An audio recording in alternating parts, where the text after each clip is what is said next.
guys, I'm Kimberly Rivas introducing Group 4.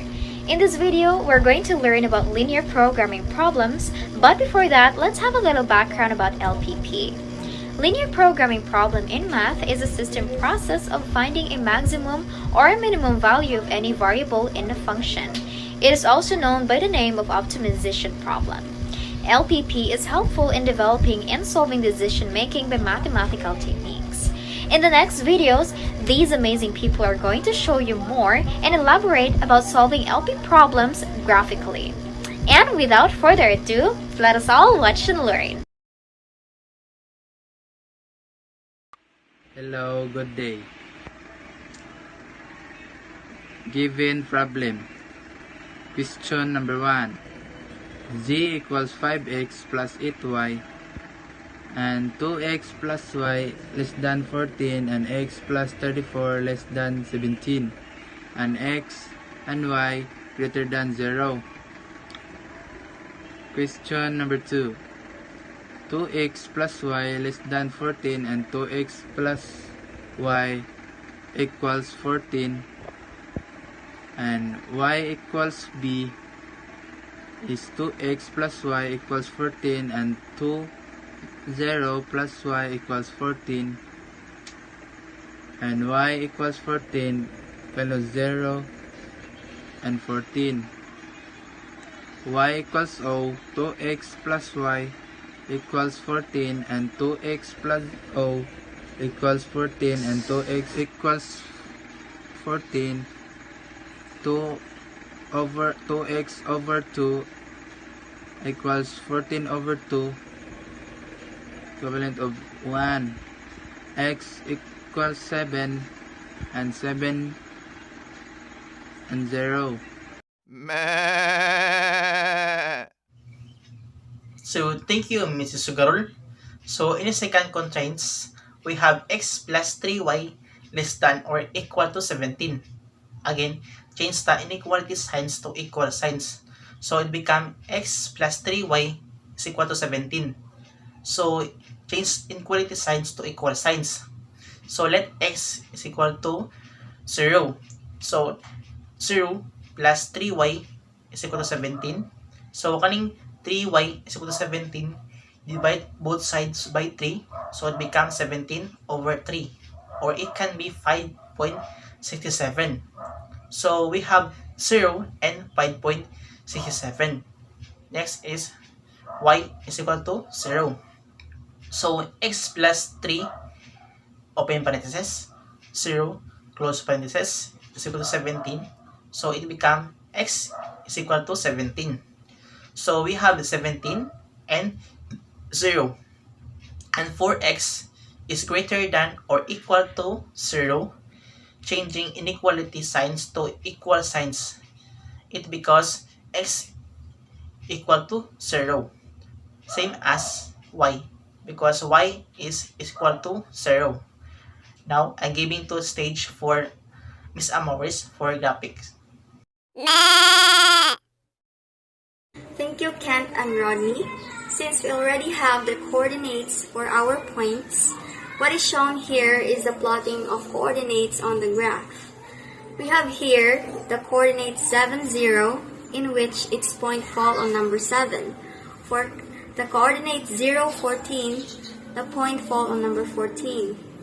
We use a solid line because of the inequality symbol less than or equal to. Now, we will determine in which direction we should shade. Let us have the coordinate 0, 0 to be the test points. We will substitute the zeros to the x and y variables. You'll see it will be 0 is less than or equal to 14, which is true. So the shade will be below the line or to the left side as what is shown. Now, for the next line, we have the coordinates 17, 0 and 0, 5.67, in which 17, 0 fall on number 17, while 0, 5.67 fall a little forward to 5.5. And we will also use again a solid line because of the inequality symbol. For the direction of the shade, let's use again the coordinates 0, 0, in which it will result to 0 less than or equal to 17. So, we will shade below the line. This time, we can already identify the feasible region and we will locate the corner points. It is obvious that we have here the coordinates 0, 0 for point 1, coordinate 0, 5.67 as point 2, coordinate 5, 4 as point 3, coordinate 7, 0 as point 4. For coordinate 5, 4, we are not very sure if the points are accurate yet. So Ms. Samar will explain the method to get the accurate coordinates. Thank you, Ms. Amores. Again, as we go over to the graph, we could see the corner points. At corner point 1, their coordinates are clearly 0, 0. At point 2, the coordinates are 0 and 5.67. At point 4, the coordinates are 7, 0. Now, those are easy to see, but for the corner points 3, if we look closely over it, it falls in the coordinate 5, 4. However, we couldn't assure if, this is the exact number of coordinates. So, we need to use the elimination and substitution method to determine the actual coordinates. Here is the two equation. First, the 2x plus y equals 14. Second, the x plus 3y equals 17. This time, we need to get the y coordinate.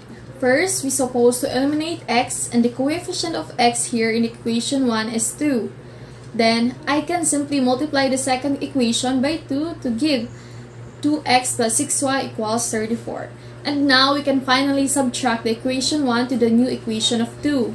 2x plus y equals 14 minus 2x plus 6 equals 34. 2x cancels 2x, then y minus 6 is negative 5y, and 40 minus 34 gives negative 20. And dividing both sides by negative 5, we have y equals 4. To now find x, we substitute y is equal to 5 into any of this equation. Suppose we choose this equation 2. We have x plus 3 times 4 equals 17, and that is x plus 12 equals 17. The rules of inequalities are applied, and then the equation became 6 equals to 17 minus 12. And finally, x is equals to 5. Remember, this applies to all equations above if you substitute 4 as the value of y. So the x and y coordinate of points 3 are indeed 5 and 4. The final corner points are 0, 0, 0 and 5.67, 7, 0, and 5 and 4. Next, we need to determine the optimal solution points, and this will be covered by Ms. Miguito.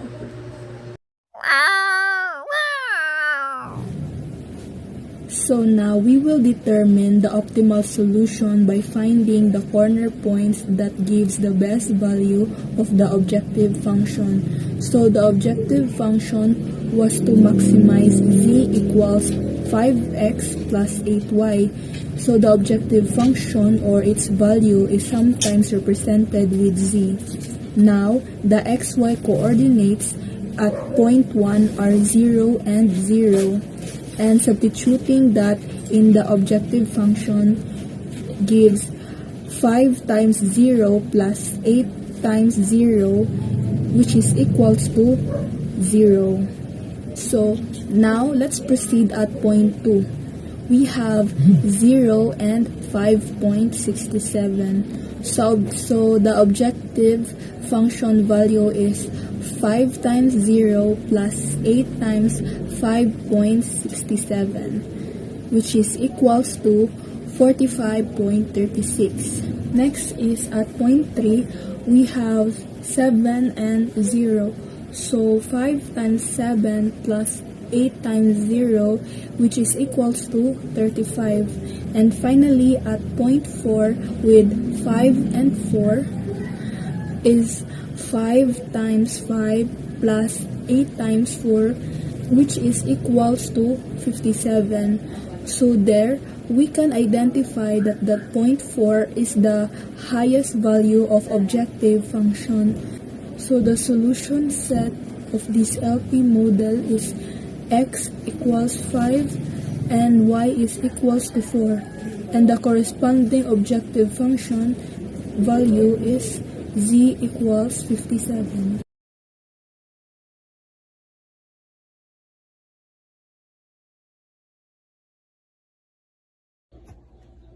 So next we have our second problem. So a veterinarian mixes two types of animal food, namely the X and the Y. Each type of X costs 100 pesos and contains 40 grams of fat, 20 grams of protein, and 1,600 calories. Each unit of the Y, in the other hand, costs 80 pesos and contains 60 grams of fat, 60 grams of protein, and 1,200 calories. Suppose the veterinarian wants each type of the unit of the final product to yield at least 380 grams of fat. We also have at least 240 grams of protein and at least 9,600 calories. How many of each type of grain should the producer use to minimize his cost? So the first thing that we're gonna do is to make our table. So ang main purpose aning table is para mahanay ang given so that inig sa mga next nga step, we will be able to do it very accordingly. So the first thing that we're gonna do is of course to identify the two type of animal food, which is the X and the Y. Next, we have ang ilahang mga, unsa ang mga gi-require. We have the grams of fat, the grams of protein, and then the grams of calories. And of course, i-add na to sa last nga column, the cost, kanang pila ang cost sa X o sa Y nga type sa animal food. So also, sa ato ang row sa babaw, inline sa ato ang X o Y, we will be adding the unit's final product or kung pila ang ginid sa veterinarian. So, atong X, we have 40 grams of fat ang kanang contain. We also have 20 grams of protein. Sa X niya, nag-refer ta sa X. And 1,600 grams of calories. And a X cost 100 pesos. So, let's go to the Y. So, it contains 60 grams of fat, 60 grams of protein, and then 1,200 grams of calories, and it costs 80 pesos. So in the last row, the unit's final product need at least 380 grams sa fat, need po 240 grams sa protein, and then 9,600 grams of calories. And that's it for the table.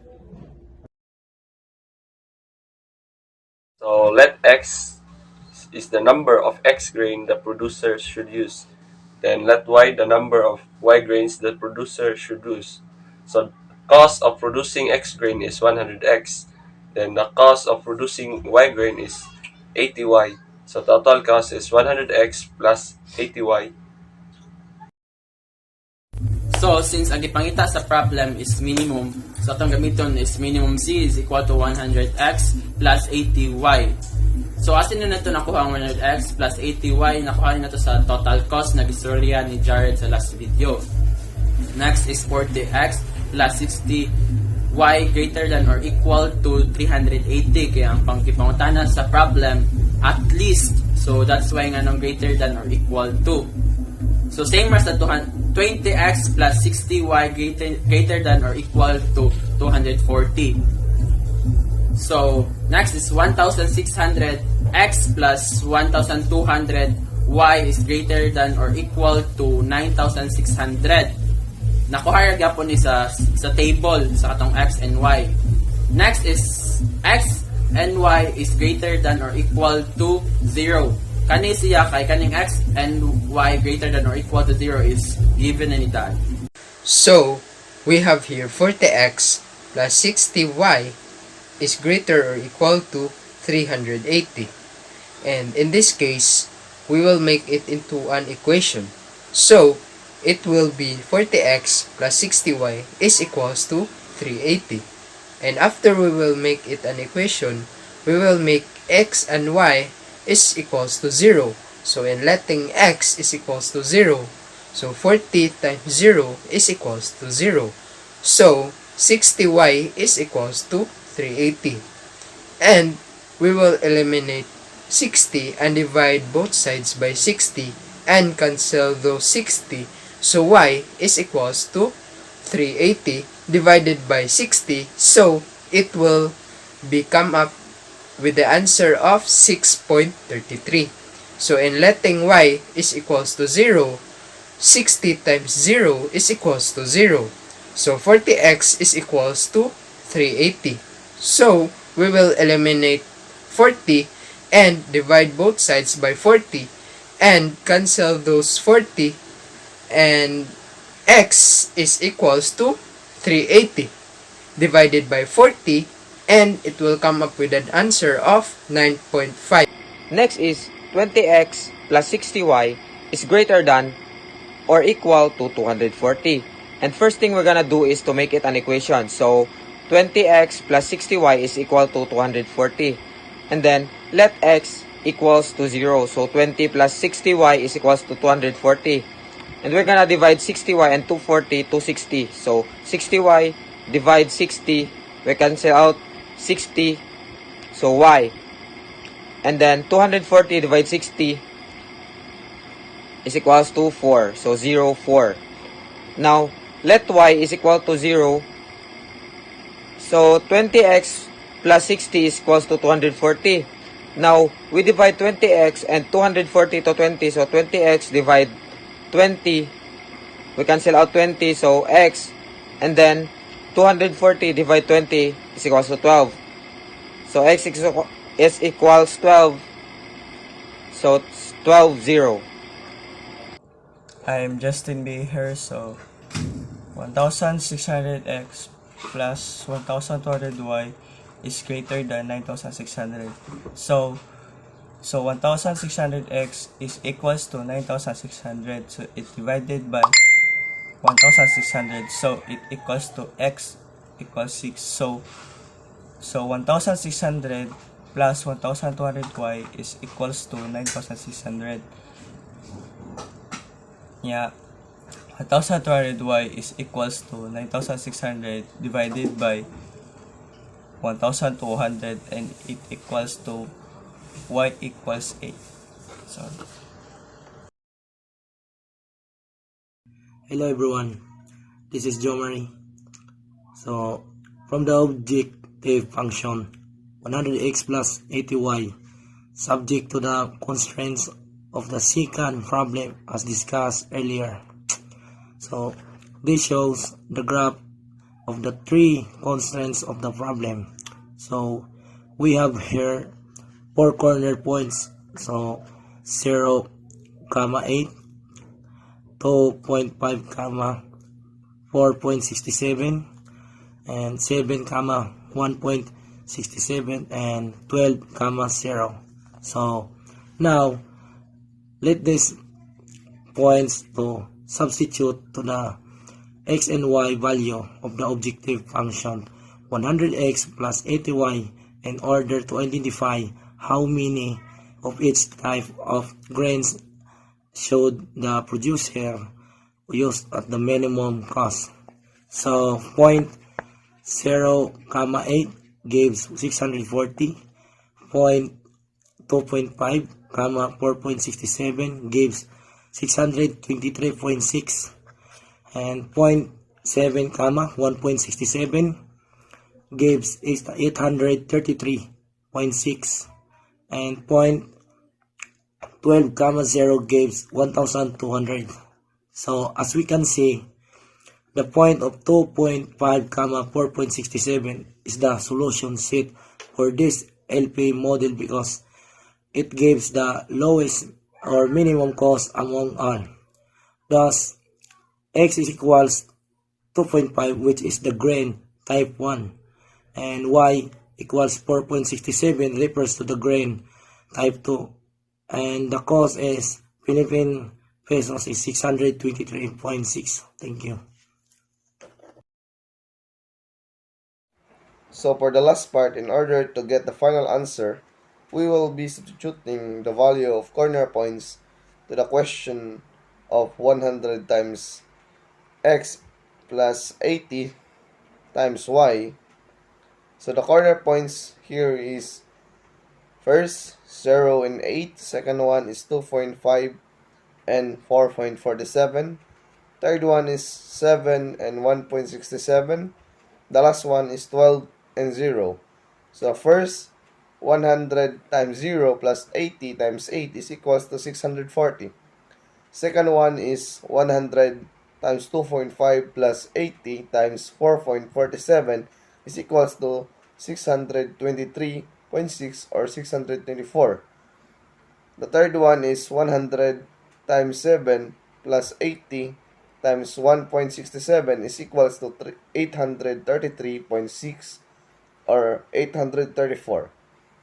The last one is 100 times 12 plus 80 times 0 is equals to 1,200. And since the problem asks what is the minimum cost, so the minimum cost here is the second one, the 623.6 or 624. So the solution set of this LP model is x is equals to 2.5 and the y is equals to 4.47 and the minimum cost is 623.6. So to get the corner points, we will be use an elimination method.